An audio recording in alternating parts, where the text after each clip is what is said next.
बहुत बहुत स्वागत है। आज हम कंक्रीट के जो सीरीज स्टार्ट कर रहे हैं उसके सेकंड पार्ट को हम देखेंगे। जो कंक्रीट हमारा फर्स्ट चैप्टर है कंक्रीट टेक्नोलॉजी का। फर्स्ट पार्ट हम देख चुके हैं जिसका लिंक आपको इस वीडियो के डिस्क्रिप्शन में मिल जाएगा। और इसके पहले हमने बिल्डिंग मटेरियल के सारे चैप्टर के ऑब्जेक्टिफिकेशन कवर कर चुके हैं, तो उसका लिंक भी आपको डिस्क्रिप्शन में मिल जाएगा। अगर आप चैनल पर नए हैं तो चैनल को सब्सक्राइब कर लें और बेल आइकन को प्रेस कर लें, जिससे कि हमारे नए वीडियो की नोटिफिकेशन आप तक पहुंचती रहे। अगर ये वीडियो आपको पसंद आए तो वीडियो को लाइक करें और अपने फ्रेंड्स के साथ भी शेयर करें। चलिए हम स्टार्ट करते हैं आज के क्वेश्चन। देखिए फर्स्ट क्वेश्चन हमारा है, कंक्रीट के कारण कंक्रीट किसके कारण शक्ति प्राप्त करता है, ये हमको बताना है। चार ऑप्शंस आपके दिए गए होंगे यहाँ पर। देखिए चार ऑप्शंस आपके यहाँ पे हैं। पहला आपका है मोटा मिलावा वाले सीमेंट की रासायनिक अपक्रिया के कारण। दूसरा हमारा है सीमेंट के जलायोजन के कारण। फिर हमारा है जल के वाष्पीकरण। और सभी विकल्प सही है, तो इसमें से बी ऑप्शन आपका सही आंसर है। सीमेंट के जलायोजन के कारण कंक्रीट शक्ति प्राप्त करता है। नेक्स्ट हम देखते हैं कंक्रीट का घनत्व।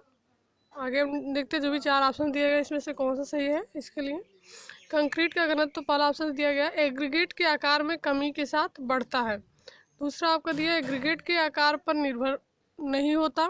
फिर तीसरा आपका है एग्रीगेट के आकार में वृद्धि के साथ बढ़ता है। और सभी विकल्प सही है, तो जो कंक्रीट का घनत्व है वो आपका ऑप्शन नंबर सी सही है, एग्रीगेट के आकार में वृद्धि के साथ बढ़ेगा। जो कंक्रीट का घनत्व, क्योंकि एग्रीगेट बड़ा भी हो सकता है छोटा भी हो सकता है, तो जब उसका आकार अगर बढ़ रहा है एग्रीगेट का तो उसी के साथ कंक्रीट का घनत्व भी आपका बढ़ेगा। तो सी ऑप्शन सही आंसर है। नेक्स्ट हम देखते हैं कंक्रीट की शक्ति को किसके साथ बढ़ाया जाता है। कंक्रीट की शक्ति को किसके साथ बढ़ाया जाता है, तो चार ऑप्शंस आपके हैं। जल सीमेंट अनुपात में वृद्धि, जल सीमेंट अनुपात में कमी, एग्रीगेट के आकार में कमी, या फिर उपचारित समय में कमी। तो बी ऑप्शन आपका सही आंसर है, जल सीमेंट अनुपात में कमी। कंक्रीट की शक्ति आपकी जल सीमेंट अनुपात पर डिपेंड करती है, तो जल सीमेंट अनुपात में कमी करके कंक्रीट की शक्ति को बढ़ाया जाता है। नेक्स्ट हम देखते हैं ये पॉइंट आप याद रखिएगा कि कंक्रीट कार्यों के लिए जल सीमेंट अनुपात आपका 0.4 लिया जाता है। जल सीमेंट अनुपात से मतलब है कि जल का भार अपान सीमेंट का भार, ये हमारा वाटर सीमेंट रेशियो होता है। नेक्स्ट हम देखते हैं निम्न में से कौन सी कंक्रीट ग्रेड प्रबलित कंक्रीट हेतु बाह्य आक्रामक परिस्थितियों में मान्य है। तो डी ऑप्शन आपका सही है, M30 ग्रेड की कंक्रीट आपका बाह्य आक्रामक परिस्थितियों में मान्य है आरसीसी कार्य के लिए। नेक्स्ट हम देखते हैं पुलों तथा सीवरों के निर्माण के लिए कंक्रीट का अनुपातिक मान क्या होता है। पुलों और सीवरों के निर्माण के लिए जो कंक्रीट का अनुपातिक मान है, यानी कि जो रेशियो होता है ग्रेड का, तो यहाँ पर रेशियो में पूछा जा रहा है। तो यहाँ से आपका ऑप्शन नंबर सी सही है, 1:3। 1:3 जो आपका है यही रेशियो हमारा सही होगा। नेक्स्ट देखते हैं हम निम्न में से कौन सी कंक्रीट जांच के लिए प्रयुक्त गैर ध्वंसात्मक परीक्षण प्रणाली नहीं है। निम्न में से कौन सी कंक्रीट जांच के लिए प्रयुक्त गैर ध्वंसात्मक परीक्षण प्रणाली नहीं है कंक्रीट के लिए, ये हमको बताना है। तो देखिए यहाँ पर चार दिए गए हैं, rebound hammer, pulse velocity, core testing, और चौथा आपका है फॉलिंग वेट डिफ्लेक्टोमीटर टेस्ट। तो डी ऑप्शन इसका सही आंसर है, फॉलिंग वेट डिफ्लेक्टोमीटर टेस्ट। ये देखिए रिबाउंड हैमर, पल्स वेलोसिटी तथा कोर टेस्टिंग परीक्षण कंक्रीट की जांच के लिए प्रयोग की जाती है, कंक्रीट की जांच के लिए प्रयोग करेगी। और ये कंक्रीट में प्रयुक्त गैर ध्वंसात्मक परीक्षण प्रणाली के लिए उपयुक्त नहीं है, जो 4 ऑप्शन आपका है। तो ऑप्शन नंबर डी आपका सही आंसर होगा। नेक्स्ट देखते हैं इंजीनियरिंग सामग्री जो कि सीमेंट, पॉलीमर और ग्लास फाइबर डैश है, यह मुख्यतया कंक्रीट उत्पाद में प्रयोग किया जाता है, जिसमें कि सजावटी संरचना, फव्वारे, गुंबदे इत्यादि शामिल होते हैं। तो देखिए चार ऑप्शन आपको दिए गए यहाँ पे। पहला हमारा है प्रबलित पॉलीप्रोपाइलिन फाइबर, दूसरा है प्रबलित कंक्रीट फाइबर ग्लास, फिर है प्राकृतिक प्रबलित कंक्रीट फाइबर, और फिर हमारा है ग्लास फाइबर प्रबलित कंक्रीट। तो यहाँ पर ऑप्शन नंबर डी आपका सही आंसर है, ग्लास फाइबर प्रबलित कंक्रीट। नेक्स्ट देखते हैं, M20 ग्रेड की कंक्रीट के लिए प्रति 50 केजी सीमेंट में प्रत्येक महीन और मोटे कणों के द्रव्यमानों के योग के रूप में शुष्क कण द्रव्यमान की अधिकतम कुल मात्रा है। M20 ग्रेड की कंक्रीट के लिए प्रति 50 केजी सीमेंट में, यानी कि एक बोरी में आपका 50 केजी होता है, तो प्रत्येक महीन और मोटे कणों के द्रव्यमानों के योग के रूप में शुष्क कण द्रव्यमान की अधिकतम कुल मात्रा है। शुष्क कण द्रव्यमान की अधिकतम मात्रा बताना है। तो यहाँ से आपका डी ऑप्शन सही आंसर है, 225 होगा। और यहाँ पर एक और पॉइंट देख लीजिए, M50 ग्रेड के लिए 300 केजी तथा M10 ग्रेड के लिए 450 केजी। M20 के लिए आपका था 225 केजी, M50 के लिए 300 और M10 के लिए 450। नेक्स्ट हम देखते हैं, क्या मिलाकर अपक यानी कि ग्रीन कंक्रीट बनाई जा सकती है। क्या मिला के हम बनाते हैं, ग्रीन कलर जो रंग होता है किससे हमको प्राप्त होता है, तो यही हमको बताना है, क्रोमियम ऑक्साइड। ये ऑप्शन आपका बिल्कुल सही आंसर है, क्रोमियम ऑक्साइड मिलाकर ग्रीन कंक्रीट बनाई जा सकती है। नेक्स्ट देखते हैं, जनित अपारगम्य कंक्रीट को बनाने में किसकी आवश्यकता होती है, तो ये बताना है। पहला ऑप्शन आपका दिया गया, कंक्रीट के गहन मिश्रण की आवश्यकता होती है। दूसरा ऑप्शन है, कंक्रीट के उचित संकुचन की आवश्यकता होती है। कंक्रीट के उचित तराई की आवश्यकता होती है। और डी ऑप्शन आपका सही विकल्प सही है, तो ऑप्शन नंबर डी आपका बिल्कुल सही आंसर है। नेक्स्ट देखते हैं, यात्रा समापन की सतह के साथ कंक्रीट सीधे संरेखण के रैखित चैनल का रुक्षता गुणांक यानी कि रफिस्टी कॉफिशिएंट मान होगा। रुक्षता गुणांक का मान बताना है, तो आपका डी ऑप्शन से आंसर है 0.017 से 0.020। नेक्स्ट देखते हैं, IS 456 1978 के अनुसार कंक्रीट मिक्स 7 भागों में अभिकल्पित किया गया है। निम्नलिखित में से कौन सातों ग्रेडों में कंक्रीट मिक्स का सही ग्रेड नहीं है। 1978 के अनुसार 7 भागों में बांटा गया था कंक्रीट के ग्रेड को, और इन चारों ऑप्शंस में से आपको यही बताना है कि कौन सातों में से आपका ग्रेड नहीं है। तो देखिए, M5, M35, M10 और M30। तो M5 जो आपका ग्रेड है फर्स्ट वाला, ये आपका ऑप्शन यही होगा, ऑप्शन नंबर ए आपका सही आंसर है इसके लिए। चलिए हम डिटेल में इसको देख लेते हैं। M5 जो आपका कंक्रीट मिक्स का सही ग्रेड नहीं है, तो ये ऑप्शन सही हो गया। IS 456 1978 के अनुसार कंक्रीट के 7 ग्रेड निम्नलिखित हैं। ये आपके 7 ग्रेड यहाँ पर दिखाए गए हैं 456 1978 के अनुसार। पहला आपका M10, M15, M20, 25, 30, 35 और 40, यही 7 ग्रेड आपके IS 456 1978 के अनुसार कंक्रीट के ग्रेड है। इनका कहाँ का यूज़ होता है यहाँ पर डिटेल दिया गया है, तो ये आप लोग देख लीजिएगा। नेक्स्ट हम देखते हैं, निम्नलिखित में कौन सा कारक आर्द्रता तथा तापमान के दिए गए मान पर कंक्रीट में सिकुड़न को सर्वाधिक प्रभावित करते हैं। कौन सा कारक सिकुड़न को प्रभावित करता है, तो यहाँ से बी ऑप्शन आपका सही आंसर है, कंक्रीट मिश्रण बनाते समय जल की कुल मात्रा। नेक्स्ट देखते हैं, इसको मिलान करना है। एक तरफ दिया है कंक्रीट का वातावरण और दूसरी तरफ दिया अस्थिति। तो कंक्रीट का वातावरण कैसा रहेगा, तो उसकी अस्थिति क्या होगी, देखिए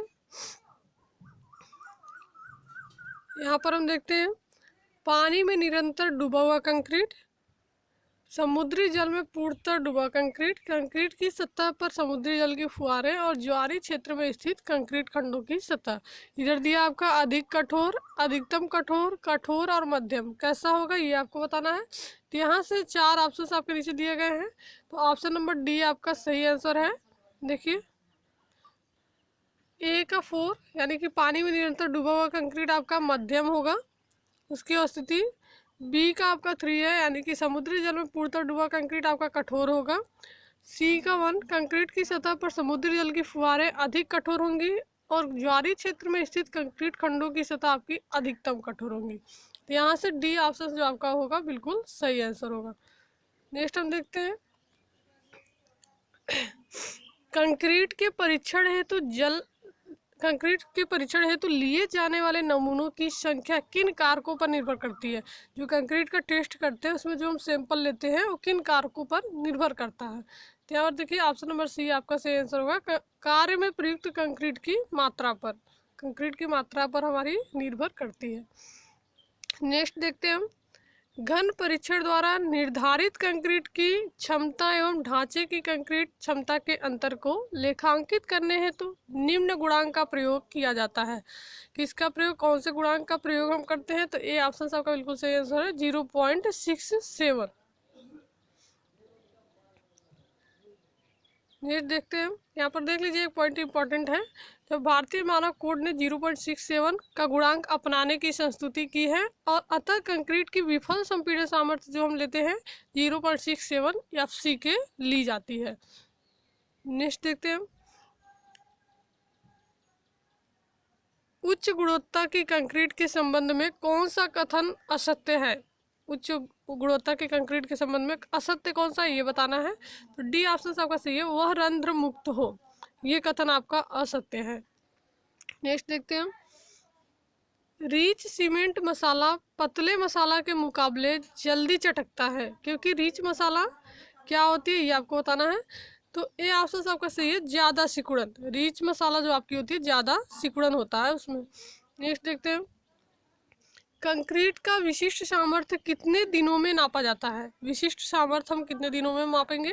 तो बी ऑप्शन सही आपका 28 दिन में हम कंक्रीट का विशिष्ट सामर्थ्य मापते हैं। यहाँ पर देख लीजिए, कंक्रीट का विशिष्ट सामर्थ्य हम 28 दिन के लिए नापा जाता है, क्योंकि 28 दिन की तराई पर कंक्रीट लगभग 90% सामर्थ्य ग्रहण कर लेती है। इसके लिए 150 mm माप का कंक्रीट का घन बनाया जाता है, क्यूब बनाते हैं हम कंक्रीट का और वहाँ से उसका टेस्ट करते हैं।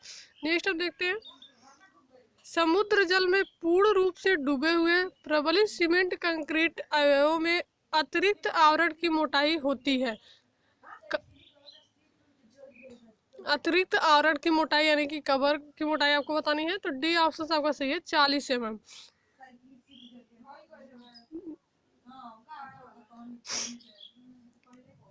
नेक्स्ट देखते हैं,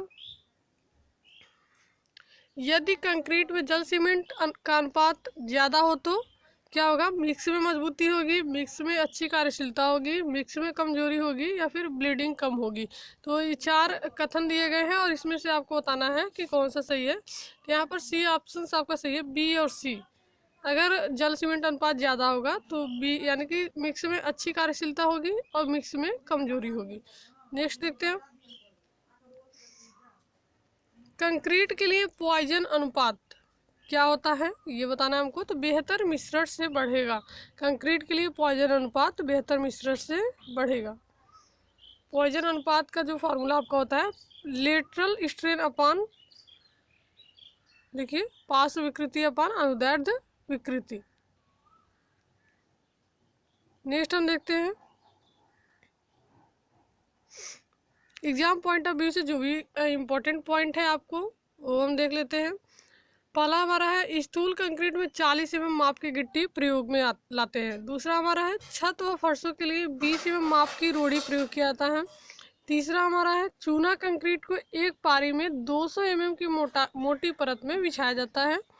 तीसरा है, मिलावा यानी कि एग्रीगेट सीमेंट कंक्रीट की सुकार्यता में सुधार लाता है, वह इसका संकुचन रोकता है और आयतन बढ़ाता है। तो याद रखेंगे हम, एग्रीगेट हमारा आयतन बढ़ाता है। नेक्स्ट देखते हैं हम, कंक्रीट की तनन सामर्थ्य संपीड़न सामर्थ्य का 10% से 15% तक ही होता है। नेक्स्ट देखते हैं हम, सादा सीमेंट कंक्रीट का उपयोग उन्हीं संरचनाओं पर किया जाता है जिस पर केवल संपीड़न बल कार्य करता है। नेक्स्ट पॉइंट हमारा है, कंक्रीट के द्रव के रूप में बहने की प्रवृत्ति हमारी सघनता यानी कि कंसिस्टेंसी कहलाती है। नेक्स्ट पॉइंट हमारा है, कंक्रीट की सघनता अथवा सुकार्यता ज्ञात करने के लिए औपात परीक्षण किया जाता है? स्लम्प टेस्ट करते हैं हम सघनता तथा सुखाता, कंसिस्टेंसी और वर्केबिलिटी दोनों ज्ञात करने के लिए हम स्लम्प टेस्ट करते हैं कंक्रीट में।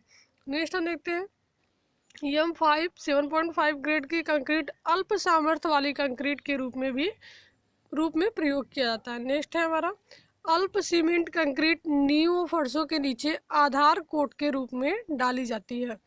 नेक्स्ट पॉइंट है सघन कंक्रीट पर्याप्त जलरोधी होती है।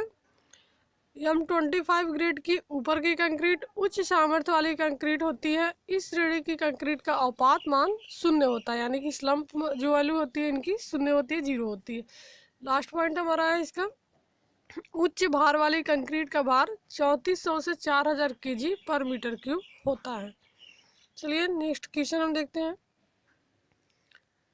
ग्रेड M20 ग्रेड के कंक्रीट में विभिन्न घटकों यानी कि सीमेंट, बालू और मिलावा का अनुपात क्या होता है? तो ये इम्पोर्टेंट है आपके लिए। सीमेंट का ग्रेड और उनके अनुपात यानी कि जो भी मिक्स का अनुपात है वो हम याद रखेंगे। मैक्सिमम 4-5 ग्रेड का जो हमेशा पूछे जाते हैं। तो इसका ऑप्शन नंबर सी आपका सही होगा, 1, 1.5, 3। नेक्स्ट हम देखते हैं कौन से कंक्रीट ग्रेड के लिए साधारण कंक्रीट प्रयोग नहीं किया जाता? कौन से ग्रेड के लिए हम नहीं करते हैं? तो M40 साधारण कंक्रीट का प्रयोग नहीं किया जाता। नेक्स्ट देखते हैं M20 कंक्रीट वर्ग का अनुमत संपीड़न सामर्थ्य है कितना होगा? 20 का हमारा 200 kg पर सेंटीमीटर स्क्वायर हो जाएगा। ये आपका अगर न्यूटन में पूछता तो न्यूटन पर mm में आपका होता 20। तो जो ग्रेड होता है कंक्रीट का वही हमारा उसकी अनुमत संपीड़न सामर्थ्य भी होती है। अगर M20 है तो 20 न्यूटन पर mm स्क्वायर या 20 MPa होगा। 30 का अगर पूछता तो 30 न्यूटन पर mm स्क्वायर, यानी कि जो ग्रेड होता है वही हमारी संपीड़न सामर्थ्य को डिनोट करता है। नेक्स्ट हम देखते हैं किस प्रकार के कंक्रीट में केशिकीय मार्ग अनुपस्थित रहता है और केशिकीय बल के कारण पानी का कोई संचरण नहीं रहता है? तो ए ऑप्शन आपका सही है, कोई बेहतर कंक्रीट नहीं है। ये जो भी पूछा जा रहा है इसके लिए कोई बेहतर कंक्रीट नहीं है। देखिए ऐसी कोई कंक्रीट नहीं है जिसमें केशिकीय मार्ग पूर्णतः अनुपस्थित हो। नेक्स्ट देखते हैं निम्नांकित में से कौन सा कंक्रीट की शक्ति को बढ़ाता है? सी ऑप्शन आपका सही है, सीमेंट की महीनतापन को बढ़ाकर। नेक्स्ट देखते हैं गिट्टी की सबसे बढ़िया कोटि होती है। सबसे बढ़िया टाइप क्या है गिट्टी का? ग्रेनाइट, बलुआ पत्थर, चूना पत्थर या क्वार्टजाइट? तो ग्रेनाइट ही आपका सबसे बढ़िया होता है। ऑप्शन नंबर ए आपका सही आंसर है। नेक्स्ट देखते हैं सादा सीमेंट कंक्रीट निम्न लेने में सशक्त होती है: तनन प्रतिबल, संपीड़न प्रतिबल, अपरूपण प्रतिबल या फिर विदारण यानी कि टियर स्ट्रेस। तो बी ऑप्शन सबका बिल्कुल सही है। सादा सीमेंट जो कंक्रीट हमारी होती है वो हमारी संपीड़न प्रतिबल लेने में सशक्त होती है।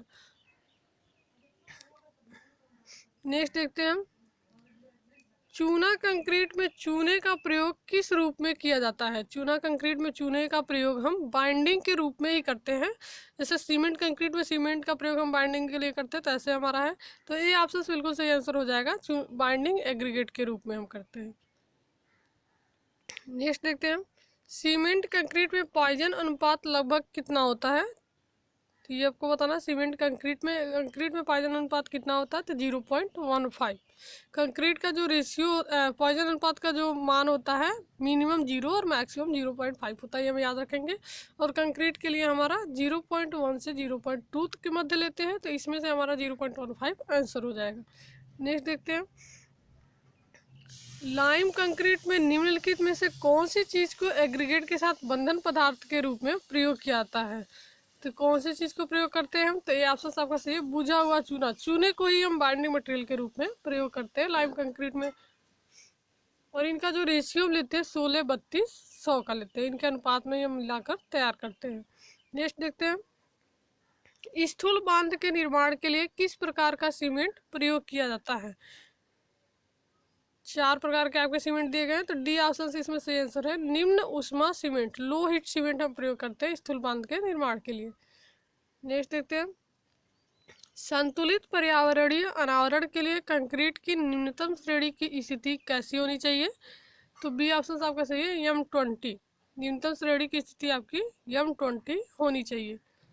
नेक्स्ट देखते हैं, इनमें से कौन सा कंक्रीट का फायदा नहीं है, यानी कि वह टिकाऊ एवं अग्निरोधक है, उसकी संपीड़न सहन शक्ति ज़्यादा है, उनमें तनन शक्ति ज़्यादा है और उसे पंप से कठिन स्थानों पर डाला सकता है। तो जो सी ऑप्शन आपका सही है वही सही है, उसमें तनन शक्ति ज़्यादा है। ये आपका कंक्रीट के बारे में सही नहीं कहा जा रहा है, उसकी तनन शक्ति आपकी कम होती है, संपीड़न शक्ति ज़्यादा होती है सादा सीमेंट कंक्रीट की।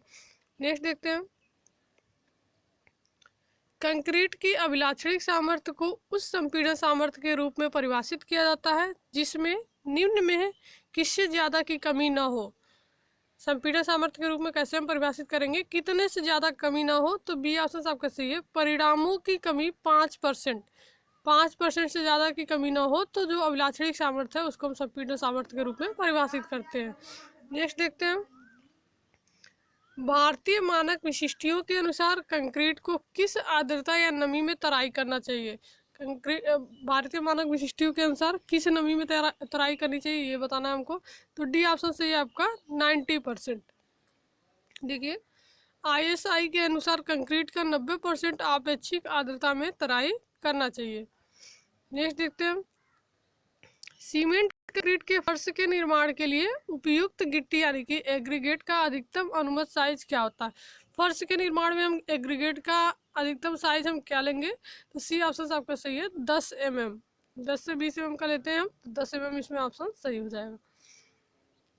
नेक्स्ट देखते हैं, कंक्रीट परीक्षण के लिए 10 सेंटीमीटर के क्यूब का उपयोग तब होता है जब गिट्टी का नॉमिनल साइज निम्न में से ज़्यादा ना हो। तो बी ऑप्शन सही है हमारा, गिट्टी का नॉमिनल साइज 20 mm से ज़्यादा नहीं होगा, तो 10 सेंटीमीटर का क्यूब बना के हम कंक्रीट का टेस्ट करते हैं। नेक्स्ट देखते हैं, मिलावे के स्थूल घनत्व का मान इस पर निर्भर करता है, जो बल्क डेंसिटी का मान होता है किस पर निर्भर करेगा।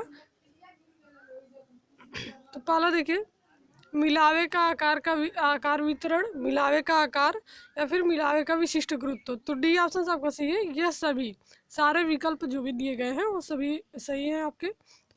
नेक्स्ट देखते हैं हम, सीमेंट कंक्रीट की सामर्थ्य मुख्यतः निम्नलिखित पर निर्भर करती है, किस पर निर्भर करती है, तो ये बताना है हमको। तो आपका सीमेंट कंक्रीट की जो सामर्थ्य होती है वाटर सीमेंट रेशियो पर ही निर्भर करती है, जल सीमेंट अनुपात पर। तो डी ऑप्शन आपका बिल्कुल सही आंसर हो जाएगा, सीमेंट कंक्रीट की सामर्थ्य आपकी वाटर सीमेंट रेशियो पर डिपेंड करती है। नेक्स्ट हम देखते हैं, स्थूल कंक्रीट कार्यों के लिए कौन सा कंक्रीट अनुपात निर्धारित किया गया है। 1:4:8, सी ऑप्शन आपका सही है। स्थूल कंक्रीट कार्यों के लिए कंक्रीट का जो अनुपात है 1:4:8 हम लेते हैं। स्थूल कंक्रीट किसे कहते हैं ये भी हम देख लेते हैं। जब किसी कार्य पर बड़ी मात्रा में कंक्रीट डालनी हो तो उसे हम स्थूल कंक्रीट कार्य कहते हैं, और जब कंक्रीट पिंड में न्यूनतम वायु रिक्तियां होती है हमारी सघन कंक्रीट कहलाती है। ऐसी कंक्रीट जो अपने निर्दिष्ट स्थल पर सेट हो गई हो परंतु अभी सामर्थ्य उत्पन्न नहीं हुई है तो कच्ची कंक्रीट कहलाएगी। और फिर ऐसी कंक्रीट जिसमें कोई प्रबलन इस्पात न डाला गया हो तो हमारी सादा कंक्रीट कहलाती है। स्थूल कंक्रीट कार्य के लिए M5 यानी कि 1:4:8 का प्रयोग सामान्यतः नियो फर्शों में होता है, सादी कंक्रीट के रूप में प्रयोग किया जाता है। नेक्स्ट हम देखते हैं, भारतीय मानक वर्गीकरण के अनुसार कंक्रीट को अभिकल्पित किया गया है कितने ग्रेड में, तो सी ऑप्शन आपके सही है 7 ग्रेड में। पहले आपको बताया गया IS 456/2000 के अनुसार कंक्रीट को 7 ग्रेड में वर्गीकृत किया गया है जो निम्न प्रकार है M10 से M40 तक। नेक्स्ट देखते हैं, कंक्रीट का ग्रेड M25 सन्निकट किस मिश्र को सूचित करता है। M25 किसको सूचित करता है, तो 1:1:2 को, 1:1:2 उसका देखिए यहाँ पर ग्रेड है और उसके रेशियो दिए गए हैं मटेरियल के। तो M5 का 1:4:8, M10 का 1:3:6, 15 का 1:2:4, 20 1:1:3 और 25 1:1:2। यह आपका मिक्स अनुपात के लिए तथा इसके आगे लिखी गई संख्या आपकी 28 दिन की तराई के बाद कंक्रीट की सामर्थ्य दर्शाती है। नेक्स्ट देखते हैं हम, सामान्यतः कंक्रीट का तापीय प्रसार गुणांक निम्न में से कौन से कारक पर निर्भर नहीं करता है, तो डी ऑप्शन आपका सही है, जल की गुणता पर तापीय प्रसार गुणांक निर्भर नहीं करता है। नेक्स्ट देखते हैं, निम्न में से कौन सा कंक्रीट का अविध्वंसकारी परीक्षण नहीं है, ये क्वेश्चन पहले भी आया था आपका। तो डी ऑप्शन सही है आपका, डायरेक्ट टेंसाइल टेस्ट, सीधा तनन परीक्षण।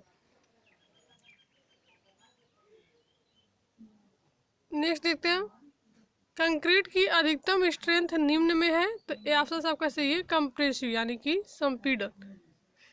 तो ये थे आपके कंक्रीट के क्वेश्चन। फर्स्ट चैप्टर का यहाँ पर कवर होता है। Second chapter